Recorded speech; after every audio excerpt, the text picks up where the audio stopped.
Be the change. Be the change. Every so often, a teacher comes along, and there is a universal law that says that every so often and all the time, there is a teacher that comes along. When the student is ready, the teacher will appear. It's about learning new things. It's about sharing the wisdom that you out there, like you're a soul here on planet Earth. You came out here on planet Earth some time ago. And then you have lived your life. You have made the experiences that you have made on planet Earth. You have interacted with different people in your life.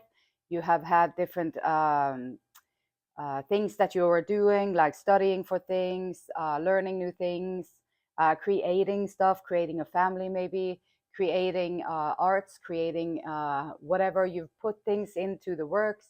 You have connected with people. You have been around people, interacted with people. And so all of these lessons that you have learned, like if you feel like your life is kind of going in a loop, it could be that you're overlooking the lessons or the teacher that comes into your life. So the teacher, when you look at the repetitive things, things that happen, they just seem to happen over and over again. The same things seem to happen over and over again. So sometimes it can be about money. If you have like a poor mindset or a lack mindset, like that, like money is evil, or money is not good, or money is everything, or like unhealthy relations to money, then maybe changing the perspective a little bit so you can see the bigger picture and see that there is enough for everybody. There is abundance, and there is an ability. You have the ability to be financially independent if you want to, if you know how to. So the teacher is here, and also higher learning from the things that you do in life, learning about the what kind of values do you have? Do you have values? Are your values about honesty, love, caring? So many values that we can have, like looking into what kind of values do you have, because the values that we have, the values that we hold, the things that you think is important in other people, like what kind of things do you find attractive in other people, what kind of things do you think is great when they do this or that, those might be your values. So it's worth the while to sit down for a little bit and take some time out and look at today, like what are your values, your 5 top values, like what is it that you value most in other people, and look at that and see how it is affecting your decisions in life. And that can be a teacher. That can be a teacher in itself, just to looking at the values, seeing, okay, these things are things that I value. Now I can make decisions more based around those things. And then my life will become more in alignment with my values. Sometimes when we are trying to achieve something, and with the values, writing it down, having an objective, like writing it down, taking it out of your mind space into the paper, it will solidify it, or it will make it present in the material world. And so writing it down, writing your goals down, it will help you in achieving them and keeping yourself on track for reaching what you're trying to reach. These things, though, that are going on the inside, sometimes people are struggling. They are very talented. They have a lot of stuff to bring to the table. They are teachers in their own way because of all the hardship that they have experienced in their life. They are teachers too. And even the people who have had an easy life, they are teachers too, because the hardship people, they need to learn a little bit more about the easy stuff. And the easy people, or the easy life people, they need to learn a little bit more about the hardship stuff people, what they experience. So it all balances out.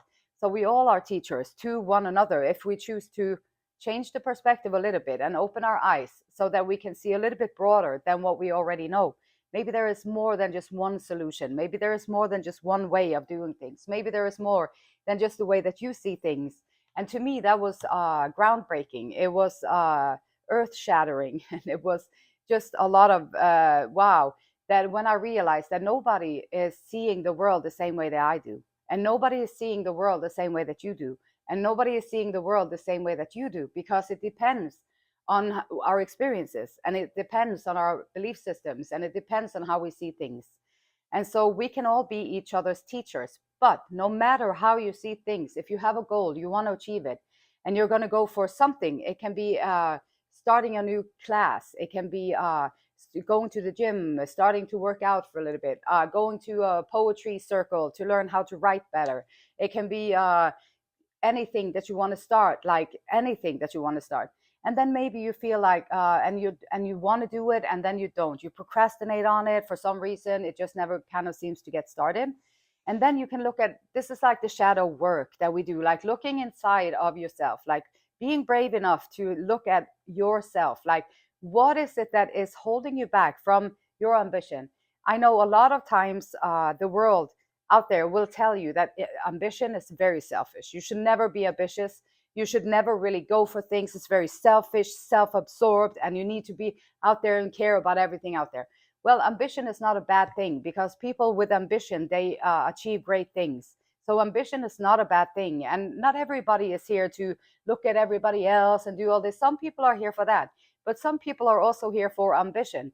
And if that is you and you feel guilty because now you feel selfish because you want to prioritize what you care about, this is God's message to you, that you are, that's your soul's path. Like that's your soul's path, that little thing that you want to do, that you feel selfish for doing. That's your soul's path. That's your journey. That's what you're supposed to do here on planet Earth. And the world has mixed it up so that, oh no, you can't do it because ambition is so dangerous. And if you do it and you go with your ambition, then we are going to sit here, we're going to feel very bad. We are going to feel very bad because we don't want to do the work. And so you just ambition it up and you just go ahead and do what you got to do. Take care of business, be confident. And this is the part that, like with your inner strength, knowing that you have inner strength. If you lean only on yourself, it's going to be difficult to be completely confident that, okay, I'm going to be able to do this on my own. I'm going to be able to do this. But if you lean on the celestial forces and you trust that there is a greater force out there who's working for you, when you set your intention, you write your goal down, the whole universe conspires. You have the universal manager working on your behalf, putting things into order for you so that you can get to your destination safely. But it can only happen if you have the courage to do it. And it can only happen if you have the audacity to go for your dreams. It can only happen if you do these things, and to have a brave heart to go on and be strong-willed and independent. And for some time, you might have to breach away from wherever group you are situated in, or whatever situation you have in your life. You might have to breach out for a little bit and find your voice, find your ambition. There's nothing wrong with going for your ambition, and to be a voice and to boss off and be that natural leader, a natural lover of life, passionate, taking out the organizer skills, having things be organized, easy to find for you, like when you do stuff, putting things in order. Teacher, be a teacher. Whatever you do, when you step into your ambition, use your experiences, use what you can to teach the younger generations, or whoever is willing to learn, which can be difficult sometimes with the older generation, but whoever is willing to learn, then teach them the things that you have found along your way. This is how we are sharing the learning, we are sharing the universal law, we are sharing our experience as human beings, and we're sharing our growth as human beings. Once we start sharing our growth as human beings, we might be able to, by our example, be able to entice people to want to look at it. Like, what are they doing over there? Why are they confident? Why are they happy? Why are they peaceful? Why do they always seem, things always work out for them?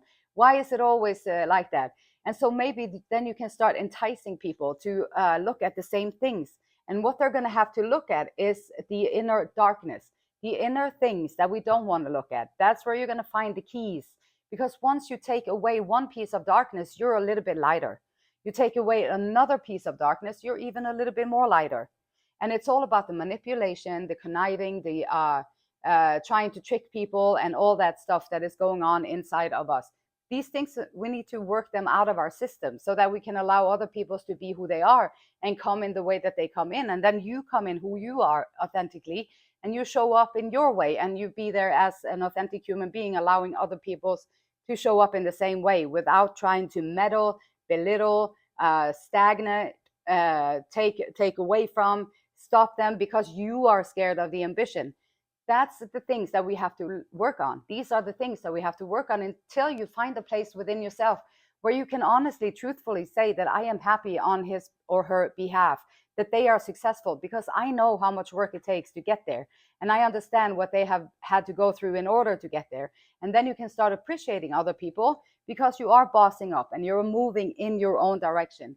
But this can take a little bit of work. It is definitely one step at a time, day by day. And it can take time, but if you don't start today, nothing is going to get started. If you always wait till tomorrow, there won't be any more days left. And so you have to start at some point and just be, okay, I am done with being fearful. I'm done with scaring myself. I'm done with frightening myself out of things. I'm done with that. I'm just going to do it, deal with the emotions, and know that I have the strength and the support that I need to move on. And this is how you kind of can get into your own teaching mode. And then you take all these lessons that you learn along the way. Like how do you overcome your own fear? What does it feel like when you're just first starting out and you're going to go for your own dreams and you're going to do something that everybody says that maybe, oh no, you shouldn't do that, or that's not the right thing to do in this society, or at your age you should be doing this, or you should be doing those things, or this is what we believe that you should be doing and this is what we do, so we want you to do the same thing. And once you sit there, so how does that feel? Now you can go out and teach other people how to breach out of their conditioned prisons, because that's what it becomes. It becomes a holding cell for nobodies, a holding cells for nobodies that does not want to do nothing. They just want to talk about everybody else that is wanting to do something. So you getting out of the holding cell and you're doing your own thing. You're building your own success. You're building your own dream life. Like you can build it the way that God designed it for you because you're following your internal guidance. And so doing that is going to have you rise up and be like a fiery, bossy, good person, a teacher, a boss with fire, with passion, with great insights, with wisdom, with courage, with bravery. And you're going to go out there and be a spokesperson for other people who sit there maybe on the fence and they are kind of like, okay, then I was maybe right in my intuition. Then maybe I was right in what I was thinking. Okay, then maybe I could do it too. And then they're going to hop off the fence and they're going to start doing the work too. And that's how we do the work. That's how the universal law works. Want to show people the gifts of doing the work and walking the righteous path, doing things because you want to do them, not because you have to do them. It is time for healing, not war. Balancing career and personal life. Honesty and business ethics are important to establish credibility in your work environment. I have learned recently that work environment you should keep as work environment, professional, and then you should have your home, your personal life on the side. That's the best. That's the best way to do it, because it can get really complicated and really ugly when we mix the two and gets too intertwined.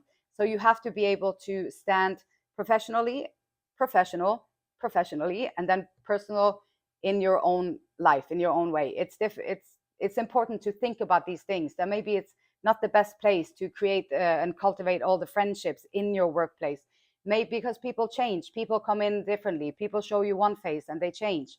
And then you're going to have to deal with that on a daily basis, maybe because now you work together. So think about these things and how you balance these things in your life. Maybe you can find it where you do your hobbies. Maybe you can find the people where you go to group meetings that think similarly, that have similar thinking that you do, and stuff like that. So changing perspective, a different perspective, not intermingled with things, but keeping it a little bit separate so it's easier to not be mushed together in everything. A teacher also must be able to see these things clearly. So if you are doing these things and you experience these things, now you have a lesson that you have learned that you can share with the world. You can share it. The Ten of Cups is wish fulfillment. Like the wish fulfillment, there is like two cards of like marriage or higher connectivity or connection, making bonds, deciding on bonds, being with people, or married to the game. Sometimes they say married to the purpose, married to the journey, married to thriving, married to the universal law of sharing and learning. Finding balance in personal life, but being a teacher. How can you do that in your life? What would that look like in your life if you are the teacher and somebody's coming looking for you because they need the knowledge that you already have with your journey so far? So how can you show up without being fearful of not being enough? This is a message that you are enough, and you have the tools that you need. You have everything, inner strength, that you need. Pray about it. Pray to be extra protected, to be extra supported along this journey. Just extra support, and be present. Don't let your thoughts take off with you. And how can you share the experiences that you have made so far in your life, and be a teacher for someone else that comes into your life, so we can all be learning from one another and share with one another the things that we do learn here on this planet Earth.